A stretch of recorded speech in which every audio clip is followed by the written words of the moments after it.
तो आज हम डिस्कस करने जा रहे हैं Newton's laws of motion engineering sheet का लेट्स से शीट डिस्कशन, जिसका पीडीएफ लिंक मैंने इस वीडियो के डिस्क्रिप्शन में डाल रखा है।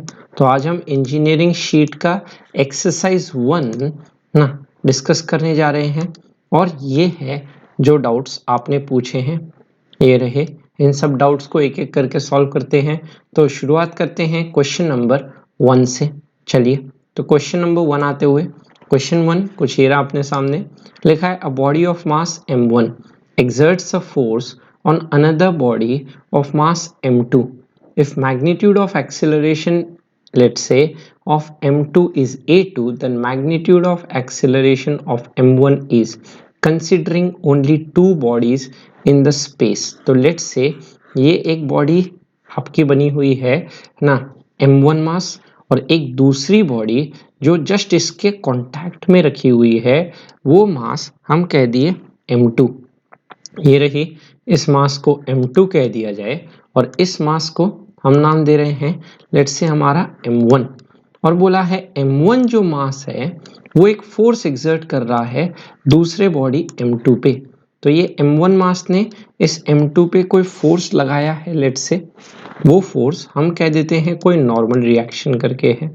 If magnitude of acceleration of m2 is a2, अगर m2 का लेट्स से जो ना एक्सेलरेशन है वो हमारा a2 करके अगर गिवन है, ये हमें a2 दिया हुआ है, then magnitude of acceleration of m1 is, तो m1 का एक्सेलरेशन कितना होगा ये हमसे पूछा गया है। तो यहाँ पे हम क्या कह सकते हैं, भाई न्यूटन्स थर्ड लॉ, और कोई यहाँ पे बॉडी नहीं है, कोई अर्थ कुछ नहीं, ये दो बॉडीज जो लग रही है एक दूसरे पे फोर्स लगा रही है। तो न्यूटन्स थर्ड लॉ से m1 इस पे m2 पे आगे n लेट्स से फोर्स लगाएगा, तो इन रिएक्शन उतना ही इस पे पीछे फोर्स लगेगा। तो यहाँ से हम क्या कह सकते हैं, ये जो बॉडी होगा, ये बॉडी जिस डायरेक्शन पे इस पे फोर्स लगेगा उस डायरेक्शन में एक्सेलरेट करता है लेट्स से a1, ये m2 बॉडी आगे की तरफ एक्सेलरेट करता है।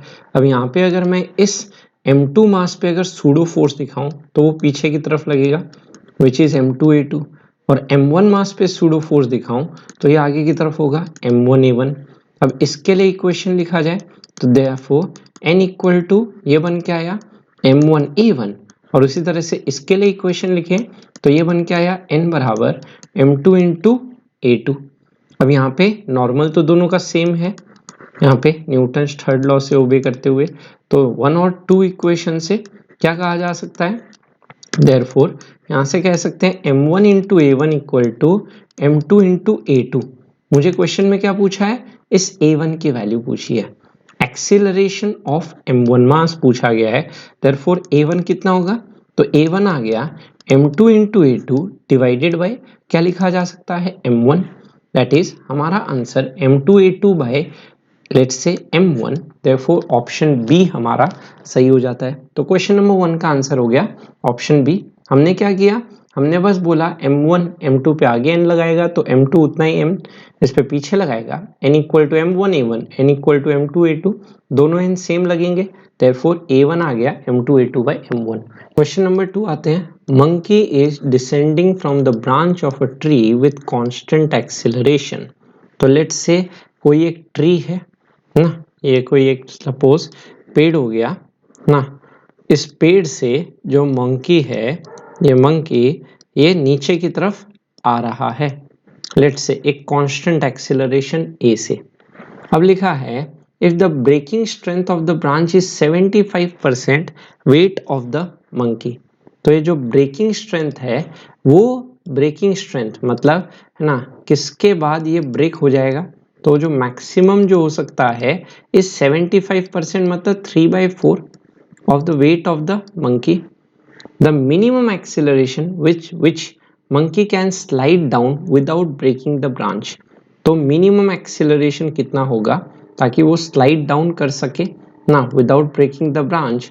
तो यहाँ पे क्या कह सकते हैं, ऊपर रस्सी का टेंशन ना जो ये दिया हुआ है ना, ये मैक्सिमम से मैक्सिमम अगर लग जाता है तो उसके करस्पॉन्डिंग ये इतना एक्सेलरेशन से कम आ सकता है।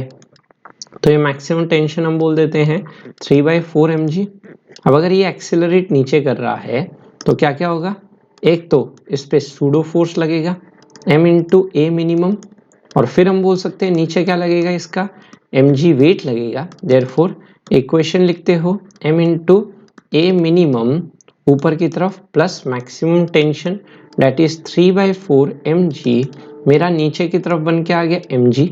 यहाँ पे हम क्या करते हैं, अब सिंप्लीफिकेशन करते हैं, m कैंसल्स आउट, यहाँ से मिनिमम एक्सेलरेशन निकल के आया is equal to g minus 3/4g which is equal to g divided by 4। तो यहाँ से हम बोल सकते हैं मिनिमम से मिनिमम एक्सेलरेशन जो रहा वो हमारा हो गया is equal to g divided by 4। g/4 मतलब ऑप्शन नंबर सी हमारा आंसर हो जाता है। तो क्वेश्चन में बस हमें बोलना था कि अगर ये मंकी नीचे एक्सेलरेट कर रहा है, मैक्सिमम टेंशन ऊपर लगेगा रस्सी का, नीचे mg लगेगा और सूडो ma मिनिमम ऊपर कर दो। अब ये आ गया हमारा मिनिमम एक्सेलरेशन उस मंकी का, that is option number C. यहाँ तक स्क्रीनशॉट ले लो। क्वेश्चन नंबर 3 आते हैं। क्वेश्चन है ट्रॉली ऑफ मास 5 kg, ये ट्रॉली रही 5 kg की, on a horizontal smooth surface, कोई फ्रिक्शन नहीं है, is pulled by a load of mass 2 kg, नीचे 2 kg मास हैंग किया गया by means of uniform rope A, B and C of length 2 metre and mass 1 kg। Rope ideal rope नहीं है, massless रोप नहीं है, मास है कुछ 1 kg का।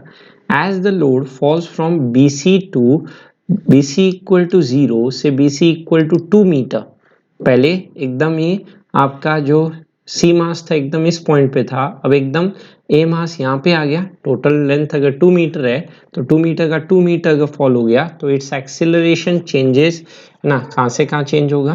तो हम बोलते हैं लेट्स से दो सिचुएशंस। पहला situation BC is equal to अगर 0 हो जाए तो उसके करस्पॉन्डिंग क्या कह सकते हैं, उसके करस्पॉन्डिंग हमारा सिस्टम कुछ ऐसा रहेगा, दैट इज ये 5 kg का मास, ये A, और उसके बाद हम बोल सकते हैं ये आपका लेट्स से रोप रहा, ये रोप, ये पुल्ली रहा। अब ये जो मास है ये 2 kg का मास जस्ट इस पॉइंट पे हैंग करके रखा हुआ है, ये आपका ना BC इक्वल टू 0 की बात हो रही है। ये पुली रहा कुछ इस तरह से बैलेंस करते हुए। अभी हमें बोला गया है ना as the load falls from, तो इट्स एक्सिलरेशन, इस लोड का एक्सिलरेशन कितना होगा इस सिचुएशन में। अगर ये चेकआउट करूं तो नीचे क्या लगेगा आपका 20, यहाँ ऊपर की तरफ क्या होगा रस्सी का टेंशन T, और इतना ही टेंशन अगर हम यहाँ मान लेते हैं लेट्स से ना, तो यहाँ पे हम क्या कह सकते हैं, इसे हम 2 ब्लॉक प्रॉब्लम कन्वर्ट कर देते हैं। यहाँ टेंशन T1 यहाँ पे हम लिख देते हैं लेट्स से टेंशन T2, तो इस केस में एक्सेलरेशन चेकआउट करते हैं कितना होगा। तो इसको मैं कन्वर्ट कर देता हूँ लेट्स से इस रोप का भी कुछ मास होगा, तो ये कन्वर्ट हो जाए अपना 3 ब्लॉक प्रॉब्लम करके, तो ये 5 kg का मास हो गया। फिर हम बोल सकते हैं यहाँ पे ये जो रोप है, रोप का खुद का मास 1 kg हो गया और नीचे हैंग किया गया है एक आपका 2 kg मास से, ये रहा कुछ इस टाइप से सिस्टम रखा हुआ है। अब यहाँ से हम बोल सकते हैं इस पॉइंट पे रस्सी का टेंशन अगर T1 है तो यहाँ पे सेम रस्सी का टेंशन T1 लगेगा और उतना ही टेंशन यहाँ पे T2 पीछे लगेगा, ये वाला टेंशन T2 रहा और ये टेंशन T2 मेरा आगे लगते हुए। अब हम यहाँ पे बोल सकते हैं कि पूरा सिस्टम सेम एक्सेलरेशन रहेगा, तो अगर छोड़ दिया जाए तो ये सिस्टम नीचे एक्सेलरेट ए से करेगा, ये सिस्टम भी आगे एक्सेलरेट ए से करेगा और ये सिस्टम भी आगे एक्सेलरेट ए से करेगा कनेक्टेड होने की वजह से। अब यहाँ पे क्या बोल सकते हैं, इस पे सूडो फोर्स लगाओगे 5A पीछे, इस पे सूडो फोर्स लगाओगे 1A पीछे और इस पे सूडो फोर्स लगाओगे हमारा 2A पीछे की तरफ रखते हुए। उसके बाद हम बोल सकते हैं इनका करस्पॉन्डिंग लेट्स से वेट कितना होगा, नीचे लगेगा 20, यहाँ पे नीचे 10 ऊपर नॉर्मल, यहाँ नीचे 50 ऊपर नॉर्मल। अब इस एक्सिलरेशन बस ए की वैल्यू में चेकआउट करनी है, तो अब यहाँ पे क्या करते हैं इक्वेशंस का काम करते हैं। तो सबसे पहले इस बॉडी के लिए अगर बात करें 5 kg बॉडी के लिए इक्वेशन क्या लिखा जाएगा, आगे की तरफ T2 पीछे की तरफ 5A। उसी तरह से 1 kg के लिए इक्वेशन लिखा जाएगा, आगे की तरफ T1 पीछे की तरफ मेरा 1A प्लस T2, यहाँ पे T2 मैंने 5A लिखा हुआ है, तो T1 हो गया 1A प्लस T2 की जगह 5A, तो T1 बन के आ गया मेरे पास 6A। एंड सिमिलर वे में 2 kg के लिए लिखा जाए तो यहाँ पे T1 प्लस मेरे पास आया 2A इज इक्वल टू, नीचे की तरफ हो गया हमारा 20। अब T1 की वैल्यू रख दी जाए 6A plus 2A is equal to 20, 8A निकल के आया 20। देयरफॉर A की वैल्यू मेरे पास हो गई 20/8। 4 से कैंसिल किया जाए, 4 5 जा 4 2 जा, that is 2.5 metre per second square. मतलब इस पॉइंट पे उसका एक्सेलरेशन था 20/8, तो 20/8 मुझे लेट्स से जब B C equal to 0 situation है, एक ऑप्शन बी में दिखाई दे रहा है या नन ऑफ द अबव हो सकता है। तो ऑप्शन नंबर या तो बी हो सकता है या दूसरा सिचुएशन चेकआउट करते हैं। अब हम बात करते हैं, एक बार इसको फिर से समझ लेते हैं। तो ये सिचुएशन है जब बी सी 0 है, मतलब ये जो बी सी पार्ट है 0 है, मतलब ये मास एकदम इस सेवन पे पड़ा हुआ है, तो यहाँ पे ये मासलेस नहीं है, 1 kg का मास है। तो इस 1 kg का मास है, तो यहाँ पे बोल सकते हैं ये 1 kg का मास, अब इसे है ना इसका कुछ मास लेके 3 ब्लॉक प्रॉब्लम कन्वर्ट कर दिया जाए। तो इस 1 kg मास पे यहाँ पे क्योंकि मासलेस नहीं है तो रस्सी का टेंशन सेम नहीं लेना है, सबसे बड़ी गलती ये कर दोगे। तो T2 और यहाँ पे T1 लिया। अब यहाँ पे इस 1 kg मास रोप को T1 ले लिया ना, आगे जितना T1 ऊपर वैसे यहाँ T2, यहाँ T2, सबका एक्सेलरेशन सेम होगा। ये नीचे एक्सेलरेट होगा, ये आगे एक्सेलरेट होगा, ये आगे एक्सेलरेट होगा। T2 5A, T1 1A plus T2 और T1 प्लस 2A बराबर 20। अब यहाँ पे A निकालोगे 5/2 आएगा। अब दूसरा केस आते हैं जब BC की वैल्यू 2 हो जाए, मतलब ये पूरा BC पार्ट नीचे हैंग हो जाए। तो उसको करने से पहले यहाँ तक सब लोग स्क्रीनशॉट ले लो। नेक्स्ट सिनेरियो देखते हैं जब BC हमारा 2 मीटर हो जाए। चलिए चेक करते हैं, जब BC की वैल्यू हमारी 2 मीटर हो जाए, मतलब हम बोल सकते हैं हमारा जो पुल्ली है ना, ये पूरा जो आपका ये B से C मास यहाँ तक हैंग हो जाए, और यहाँ पे हम बोल सकते हैं कि लेट्स से ये पूरा का पूरा 2 मीटर यहाँ पे आ जाए, और इस एंड पे आपका ये मास हो जाए 5 kg का मास, और नीचे हैंग हो जाए हमारा 2 kg का मास, और ये पुल है ना, ये जो रस्सी का मास 1 kg का पूरा यहाँ मेंटेन हो जाए। अब यहाँ पे क्या करते हैं, इस क्वेश्चन को हम अटेम्प्ट करते हैं फिर से 3 ब्लॉक है ना, 3 ब्लॉक प्रॉब्लम अज्यूम करके। तो ये टेबल पे ये पूरा सिस्टम कुछ ऐसे रखा हुआ था, है ना। जब पूरा जो लेट्स से कहा जाए आपका BC रस्सी नीचे आ गया, उस केस में क्या सीन होगा, तो उस केस में मैं दिखा सकता हूँ इसको अब 3 ब्लॉक प्रॉब्लम दिखाते हुए। तो यहाँ पे हम कह देते हैं ये 5 kg का मास, फिर यहाँ पे रस्सी आई, उसके बाद हम देख सकते हैं ये पुल्ली रहा, उसके बाद देख सकते हैं ये मास हो गया आपका लेट्स से 1 kg का, रस्सी का मास हमने मान लिया, और ये मास नीचे की तरफ हैंग करते हुए आपका 2 kg का। अब हम बोल देते हैं ये जो सिस्टम है मेरा, लेट्स से ये सिस्टम हमारा क्या होगा, ये सिस्टम हमारा नीचे की तरफ एक्सेलरेट होगा। तो इसका एक्सेलरेशन नीचे की तरफ मानते हुए ये पूरा सिस्टम A से नीचे जा रहा है, तो ये भी A से नीचे जाएगा, और कनेक्टेड होने की वजह से ये भी A से आगे आएगा। अब मासलेस है नहीं रस्सी, तो यहाँ पे रस्सी का टेंशन सेम नहीं लेना है, यहाँ T1 ले लो और यहाँ पे T2 ले लो।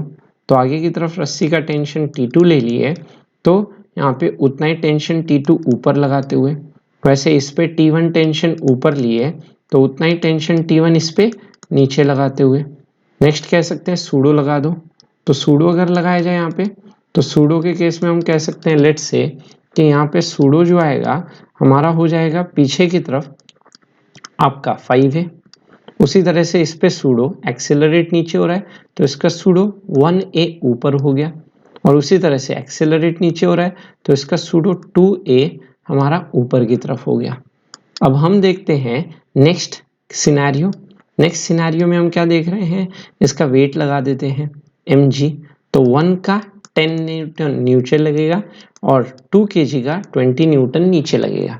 अब इक्वेशंस को काम करते हैं, तो इसके लिए इक्वेशन लिखते हुए आगे के डायरेक्शन में T2 और मेरा पीछे के डायरेक्शन में बन गया 5A करके। उसी तरह से इसके लिए इक्वेशन लिखूं, तो इसके लिए ऊपर के डायरेक्शन में T2 प्लस 1A नीचे के डायरेक्शन बन गया T1 प्लस 10 करके। अब ऊपर के डायरेक्शन में T2 तो है 5A plus 1A is equal to T1 plus 10 लिखते हैं। तो यहाँ से हमारा लेट्स से ना 6A is equal to T1 plus 10 आ गया। यहाँ से T1 की वैल्यू मेरी निकल के आ गई 6A माइनस 10। अब आखिरी इसके लिए अगर इक्वेशन लिखने जाऊँ ना, आखिरी इक्वेशन लेट्स से इसके लिए लिखा जाए तो ये इक्वेशन मेरा बन के आ गया इस बॉडी के लिए। ऊपर है T1 प्लस 2A, नीचे की तरफ 20।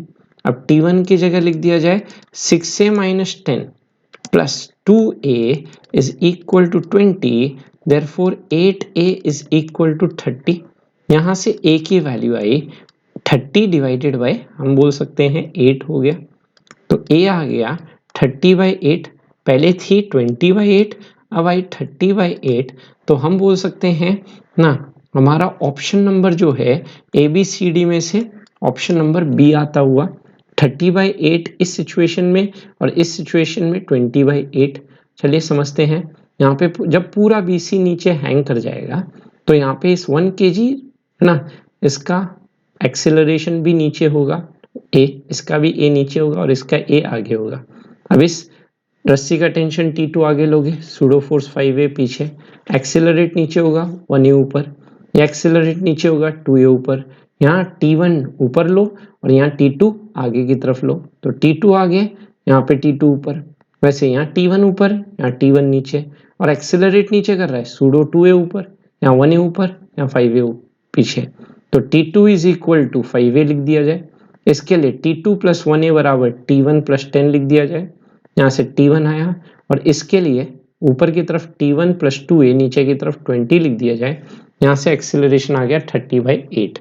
तो ये है मेरा लेट्स से अगर मैं इसका फाइनल आंसर बोलूँ तो पहले एक्सेलरेशन हो गया हमारा लेट्स से 20/8 और बाद में हो गया 30/8। तो चार ऑप्शन से अगर हम देखें हमारा बेस्ट ऑप्शन क्या दिख रहा है, ऑप्शन नंबर बी। तो 3 का आंसर हो गया मेरा बी। यहाँ तक स्क्रीनशॉट ले लो। क्वेश्चन नंबर 4 आते हैं। In the figure position time graph, ये ग्राफ है एक्स वर्सेस टी का, पोजीशन वर्सेस टाइम का, of a particle of mass 0.1 kg impulse at 2 second. 2 second पे हमसे क्या पूछा गया है, इम्पल्स बताइए। तो 2 सेकेंड पे इस बॉडी का इम्पल्स पूछा जा रहा है। ये 2 सेकेंड पे इस बॉडी का इम्पल्स कितना होगा। तो यहाँ पे हम क्या कह सकते हैं, इम्पल्स का मतलब हमारा क्या होता है, impulse simply is equal to integration F d t कह दो, या फिर हम कह सकते हैं चेंज इन मोमेंटम करके हमने पढ़ा है, that is m into final velocity minus हम क्या कह सकते हैं, इनिशियल वेलोसिटी। तो यहाँ पे अगर देखें 2 सेकेंड का मतलब क्या होगा, 2 से जस्ट बाद में और 2 से जस्ट पहले अगर मैं वेलोसिटी बोलूं ना, तो 2 से थोड़ा सा ज्यादा ना पे वेलोसिटी कितनी हो जाएगी और 2 से जस्ट कम पे वेलोसिटी कितनी हो जाएगी। इसकी बात की जाए तो हम बोल सकते हैं इस ग्राफ का डिस्प्लेसमेंट वर्सेस टाइम ग्राफ का स्लोप हमें क्या देता है, dy बाई डी एक्स। बात करोगे तो dx बाई डी टी हमें इस ग्राफ का स्लोप जो tan थीटा है, dx बाई डी टी क्या होता है, वेलोसिटी। तो इसकी अगर बात करें 2 से थोड़ा सा बड़ा टाइम पे, 2 प्लस पे, 2 प्लस मतलब 2.00001 सेकेंड, 2 से हल्का सा बड़ा, उस टाइम पे जो टेंजेंट का स्लोप है वो किसके पैरेलल दिखाई दे रहा है हमें, है ना। वो जो टेंजेंट का स्लोप है वो आपका एक्स एक्सिस के पैरेलल दिख रहा है। मतलब tan थीटा में थीटा हो गया 0 डिग्री, तो फाइनल वेलोसिटी हो गई, मतलब 2 से ज्यादा पे फाइनल वेलोसिटी हम कह सकते हैं tan 0 डिग्री 0। और 2 से कम सेकेंड की बात की जाए ना, 2 से थोड़ा सा पहले, 2 सेकेंड से जस्ट थोड़ा सा पहले ये जो स्ट्रेट लाइन है, इस स्ट्रेट लाइन की स्लोप अगर बात करें वो इस लाइन की इनिशियल वेलोसिटी बन के आ गई। तो ये जो ग्राफ हो गया, ये ग्राफ का जो स्लोप होगा वो इस ना लेट्स से 2 माइनस पे लाइन का स्लोप बन जाएगा।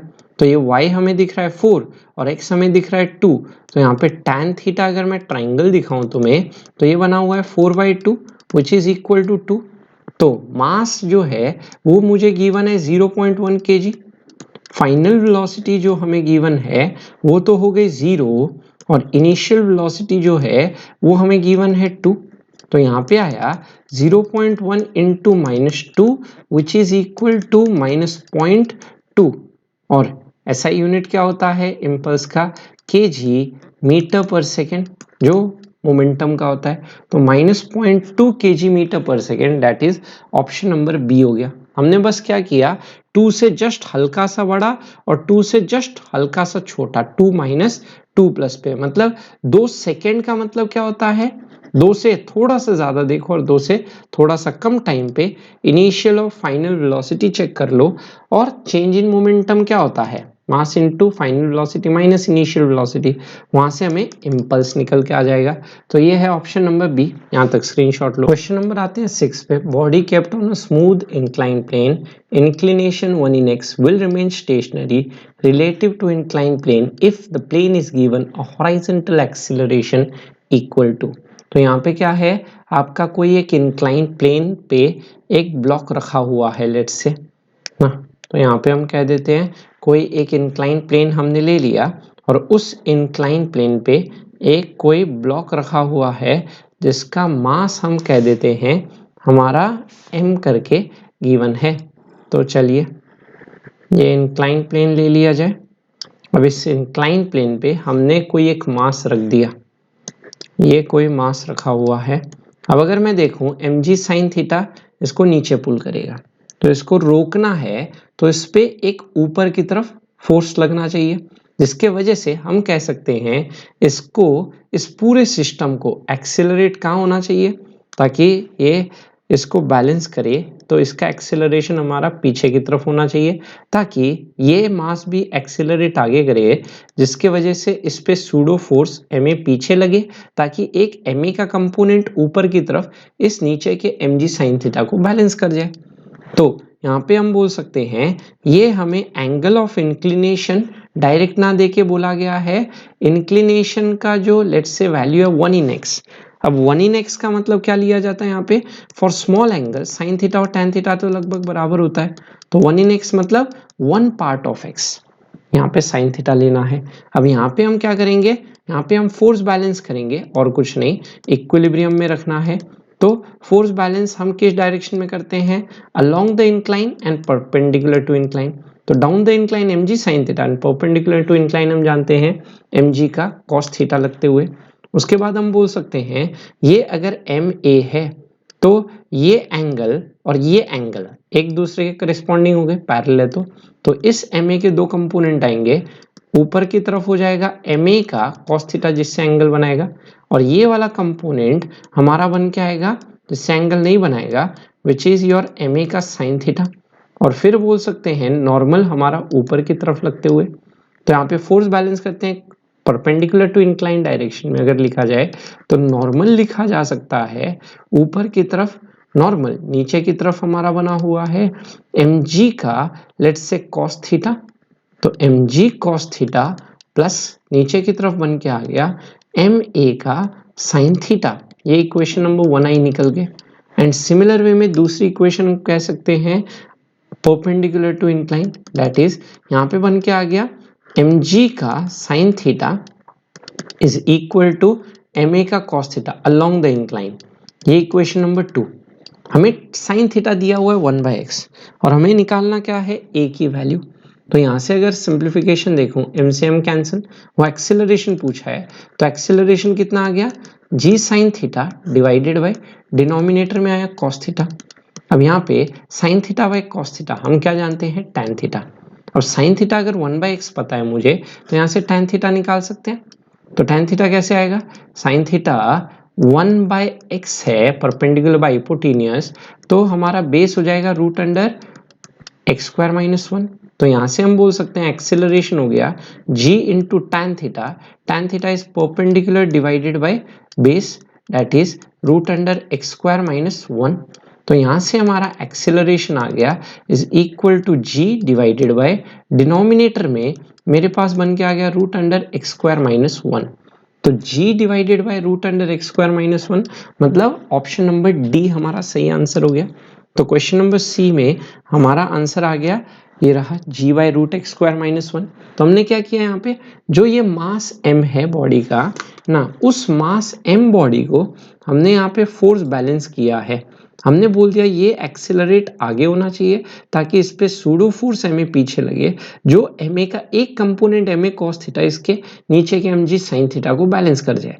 यहाँ से a की वैल्यू आई g tan थीटा। अब tan थीटा 1/x तो होगा नहीं ना, ऑप्शन कोई दिख नहीं रहा है, यहाँ रूट में दिख रहा है, इसीलिए हम क्या बोल देते हैं ना, साइन थीटा लेके चलते हैं। स्मॉल एंगल के लिए साइन थीटा tan थीटा बराबर होता है। अब से अगर बोल दिया जाए कि incline plane of inclination 1 in x, तो साइन थीटा लेके चलो, काम हो जाएगा उससे। यहाँ से tan थीटा निकालना था, साइन थीटा 1/x है, तो 10th क्लास में ट्रिगो पढ़े थे, उसी का यूज किए। a इक्वल टू आएगा मेरा g divided by root under x square minus 1। तो ये रहा 6 नंबर, यहाँ तक स्क्रीनशॉट ले लो। तो चलिए क्वेश्चन नंबर 7 आते हैं। Monkey is sitting on the pan of a spring balance which is placed on an elevator.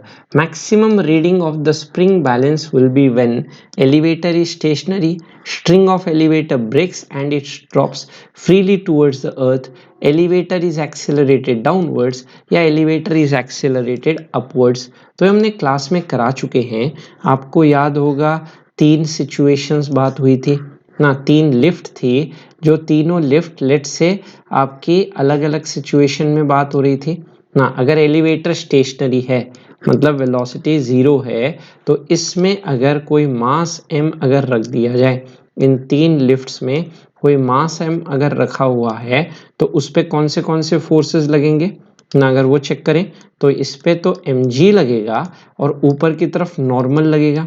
और इसका जो वेइंग मशीन ना, ये जो मेजर करके देगा, let's say pan of a spring balance ना, ये जो स्प्रिंग बैलेंस होगा, तो ये pan of a spring balance क्या रीडिंग मेजर करके देगा, ये लेट्स से नॉर्मल, यहाँ पे अगर बात करें mg आएगा।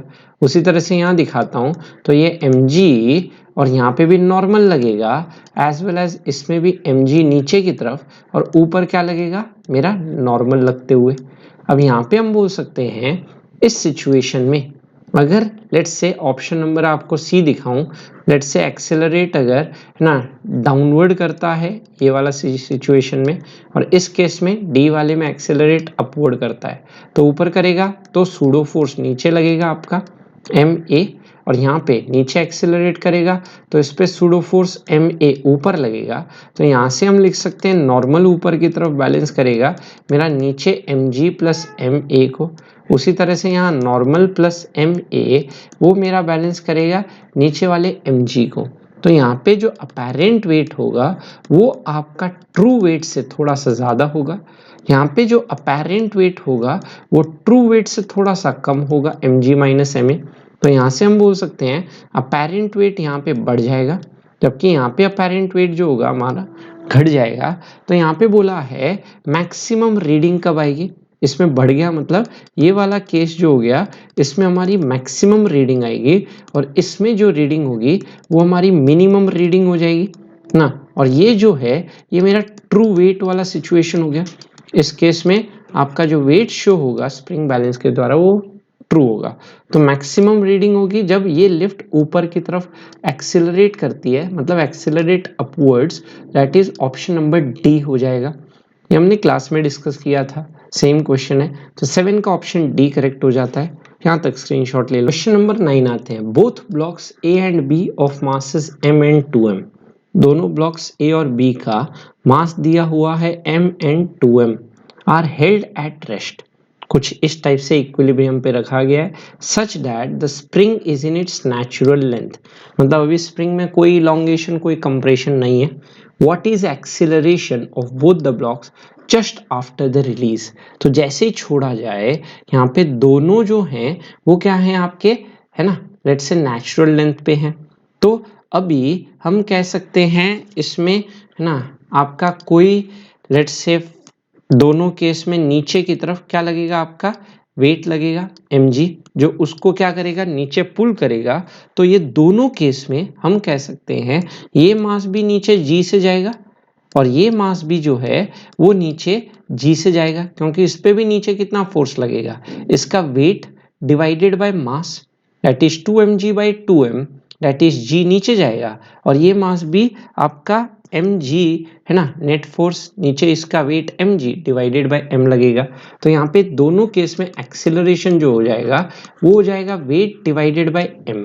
तो अगर मैं बोलूँ एक्सेलरेशन ऑफ बी कितना हो जाएगा, तो हम बोल सकते हैं बी का जो एक्सेलरेशन लिखा जाएगा सपोज, तो बी का एक्सेलरेशन हो जाएगा बी का weight that is 2m into g divided by B body का मास।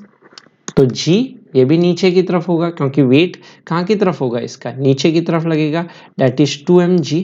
उसी तरह से एक्सेलरेशन ऑफ ए की बात की जाए तो वो भी हो जाएगा हमारा इस ए का वेट दैट इज mg नीचे की तरफ, और हम बोल सकते हैं डिवाइडेड बाय इसका मास m। तो इसका भी एक्सेलरेशन हमारा g नीचे होगा, तो दोनों बॉडीज का एक्सेलरेशन आपका g नीचे की तरफ होगा, इसीलिए ऑप्शन नंबर ए हो जाता है आंसर। यहाँ तक स्क्रीनशॉट ले लो। तो क्वेश्चन नंबर आते हैं 10 पे, लिखा है in the arrangement shown in figure pulley is smooth and massless. ये जो पुल्ली है वो आपकी स्मूथ है और मासलेस है। All strings are light, F1 be the force exerted on the pulley in case 1, है ना। इस पुल्ली पे लेट्स से F1 हो गया टोटल फोर्स जो एग्जर्ट हो रहा है, और F2 हो गया पुल्ली 2 में जो टोटल फोर्स एग्जर्ट हो रहा है। अगर हम बात करना चाहें तो यहाँ पे हम क्या करते हैं, यहाँ पे रस्सी का टेंशन निकालेंगे और वो टेंशन जो होगा वो हमारा नेट फोर्स हो जाएगा जो यहाँ पे एग्जर्ट हो रहा है। तो इस केस में अगर बोलूँ लेट्स से यहाँ पे T1 टेंशन है, यहाँ पे T1 टेंशन है, मासलेस है तो टेंशन सेम रहेगा। तो इस पुल्ली पे जो F1 फोर्स हो जाएगा नीचे की तरफ, F1 की वैल्यू ऑन द पुल्ली 1 हो गया, तो यहाँ से हम बोल सकते हैं F1 हो गया हमारा 2 टाइम्स T1। लेट्स से कहा जाए इस पुल्ली 1 पे नेट फोर्स नीचे कितना है, एक T1 दैट इज 2T1। उसी तरह से यहाँ पे अगर मैं देखूँ तो यहाँ पे मैं क्या देख सकता हूँ, सिमिलर वे में यहाँ पे अगर देखा जाए तो यहाँ पे लेट्स से अगर फोर्स आपका T2 है तो उतना ही फोर्स यहाँ T2 लगेगा, है ना। ये मासलेस पुल्ली है तो ये T2 करके, है ना, यहाँ पे हम बोल सकते हैं आपका जो F2 फोर्स हो जाएगा, F2 बन जाएगा हमारा 2T2। तो हमें चेक करना है 2T1 बड़ा है या 2T2 बड़ा है। तो उसके लिए क्या करते हैं, BD का काम करते हैं। तो फर्स्ट वाले डायग्राम पे अगर आपको लेके जाऊं, फर्स्ट वाले डायग्राम इस वाले में, तो यहाँ पे हम देख सकते हैं इस 4m और इस 2m वाले सिचुएशन में क्या होगा सीन। तो चलिए 4m और 2m वाला सिचुएशन आपको दिखाऊं। तो नीचे क्या लगेगा, इसका वेट लगेगा 4mg, ऊपर रस्सी का टेंशन T1, और उसी तरह से ऊपर यहाँ पे सेम टेंशन T1, नीचे लगेगा इसका 2mg। अब क्योंकि ये हैवी मास है ये एक्सेलरेट नीचे करेगा और ये उतने से एक्सेलरेट ऊपर करेगा कहा जा सकता है। तो ये एक्सेलरेट हमारा नीचे करेगा और ये एक्सेलरेट हमारा ऊपर करेगा, जिसके वजह से इस पे सूडो की बात करें तो इस पे 4ma का सूडो ऊपर लगते हुए और इस पे मेरा 2ma का सूडो नीचे लगते हुए। तो यहाँ पे हम लिख सकते हैं T1 प्लस यहाँ पे हो जाएगा हमारा इसके लिए 4ma इज इक्वल टू, ये बन के आएगा 4mg। और वैसे इसके लिए अगर लिखने जाऊं सेकेंड बॉडी के लिए, ये हो गया ऊपर की तरफ T1, नीचे की तरफ आया 2ma प्लस मेरा 2mg करके। अब मुझे a नहीं निकालना है तो मैं क्या करता हूं, यहाँ पे a एलिमिनेट करता हूं। तो ये इक्वेशन नंबर 1 है, ये इक्वेशन नंबर 2 है। तो मैं कर देता हूं लेट्स से आपका 1 प्लस 2 टाइम्स 2, 1 प्लस 2 टाइम्स 2 कर देता हूं। तो क्या होगा T1 plus 2 times T1 is 3T1, और यहाँ पे 4ma और राइट साइड में 4ma होगा कैंसिल हो गया, और यहाँ पे 4mg प्लस 4mg मेरा आ गया निकल के 8mg। यहाँ से मेरे पास लेट्स से 2T1 की वैल्यू आ जाएगी इज इक्वल टू T1 आता 8/3, तो 2T1 हो जाएगा 16/3 हमारा mg। यहाँ से मेरा 2T1 की वैल्यू आई दैट इज ये रही अपनी निकल के आई 16/3 mg करके। ये आया मेरा 2T1 16/3 mg करके निकल के आया। अब सिमिलर वे में हम कैलकुलेट करने जा रहे हैं लेट्स से हमारा नेक्स्ट वाला सिनेरियो, आपका ना फॉर दिस सिचुएशन सेकेंड वाले डायग्राम के लिए चेकआउट किया जाए तो इसके लिए क्या करते हैं, इसके लिए फिर से इस 4m मास को बनाते हैं और सिमिलर वे में इस m मास का FBD बनाते हैं और नीचे वाला जो m मास है उसका FBD बनाते हैं। तो पहले तो हम सिचुएशन देख सकते हैं, ये 4m मास हैवी है तो ये एक्सेलरेट A से नीचे करेगा, तो ये उतने से ही A से ऊपर एक्सेलरेट करेगा और कनेक्टेड होने के कारण ये भी ऊपर एक्सेलरेट करेगा। तो ये एक्सेलरेशन A नीचे रहा तो इसका एक्सेलरेशन A ऊपर होगा, तो इसका एक्सेलरेशन A भी ऊपर होगा। अब इस पे सूडो ऊपर लगा दिया जाए दैट इज 4m इंटू ए, इस पे सूडो नीचे लगा दो दैट इज m इंटू ए, और इस पे भी सूडो नीचे लगा दो दैट इज m इंटू ए। इसका वेट नीचे लगा दो दैट इज 4mg, उसी तरह से इसका वेट नीचे लगा दो that is m into g, and similar way में इसका वेट नीचे लगा दो that is m into g. उसके बाद हम बात करते हैं रस्सी का टेंशन। 4m पे ऊपर की तरफ लगता T2, सिमिलर में m पे T2 ऊपर लगता और हमारा इस m पे T1 नीचे लगता, और इस m पे उतना ही लेट्स से आपका ना, यहाँ पे हम T1 ना कह के इसको नया टेंशन कह देते हैं, लेट्स से T3 करके कह देते हैं। तो इस पे m पे T3 हमारा नीचे लगता तो उतना ही इस m पे T3 ऊपर लगने जाता। तो यहाँ पे हम बोल सकते हैं ऊपर हमारा T3 लगेगा एक नया अननोन लाते हुए। तो हम बोल सकते हैं ऊपर की तरफ इस मास के लिए अगर मैं कैलकुलेट करूँ, यहाँ से F1 आया है, अब सिमिलर वे में मुझे F2 निकालना है। चलिए चेक करते हैं F2 कैसे आएगा। तो ये अब इक्वेशंस सॉल्व करना है हमें। तो यहाँ पे हम बोल सकते हैं इस वाले के लिए, फर्स्ट वाले के लिए हमारा ऊपर की तरफ हो गया 4ma, नीचे की तरफ पड़ा हुआ है ना 4ma प्लस हमारा आया ऊपर की तरफ T2 इज इक्वल टू नीचे की तरफ आ गया 4mg। ये इस वाले का FBD लिखने गए इक्वेशन। अब इसके लिए FBD इक्वेशन लिखते हुए इस मास के लिए, ये हमारा ऊपर की तरफ T2 और नीचे की तरफ दिख रहा है mg प्लस ma, और सिमिलर वे में इसके लिए अगर इक्वेशन लिखी जाए तो इसके लिए इक्वेशन हो गई और ma, और एक और यहाँ पे आएगा मेरा नीचे की तरफ T3 भी बन जाएगा यहाँ पे। उसी तरह से इसके लिए FBD इक्वेशन लिखने जाऊं तो ये हो गया ऊपर की तरफ तो आया मेरे पास निकल के लेट से T3 और नीचे की तरफ आ गया mg प्लस ma। अब मैं बस क्या करने वाला हूं, मैं बस यहाँ पे 2T2 चेक करना चाहता हूँ, T2 का 2 टाइम्स, तो T2 निकालना है मुझे। तो पहला काम T3 की वैल्यू यहाँ रख देता हूँ, T3 की वैल्यू mg प्लस ma यहाँ रख के और फिर ma की वैल्यू यहाँ से उठा के रखता हूँ। तो इन तीन इक्वेशंस को सिंप्लीफाई करना है तो इन दो इक्वेशंस के थ्रू हम देख सकते हैं हमारा बन जाएगा लेट्स से T2। तो यहाँ पे हम बोल सकते हैं देयरफॉर ये बन गया T2 इज इक्वल टू हमारा बन के आया mg plus ma plus T3 की जगह लिख दिया जाए आपका फिर mg प्लस ma। तो यहाँ से हमारा 2T2 लेट से आ गया 2mg का 2 टाइम्स 4mg एंड 2ma का 2 टाइम्स इस 4ma, और हमें ma हटाना है तो 4ma यहाँ से निकाल लो इन टर्म्स ऑफ 2T2। तो यहाँ से आ गया 2T2 is equal to 4mg और 4ma की जगह लिख दिया जाए 4mg माइनस T2। तो ये राइट साइड आया निकल के इस 3T2 is equal to 8mg। यहाँ से देख लिया जाए तो T2 आया 8mg/3, पर हमें क्या चाहिए, हमें चाहिए 2T2। 2T2 ही हमारा लेट्स से फोर्स हो गया F2 करके विच इज 16/3 टाइम्स mg।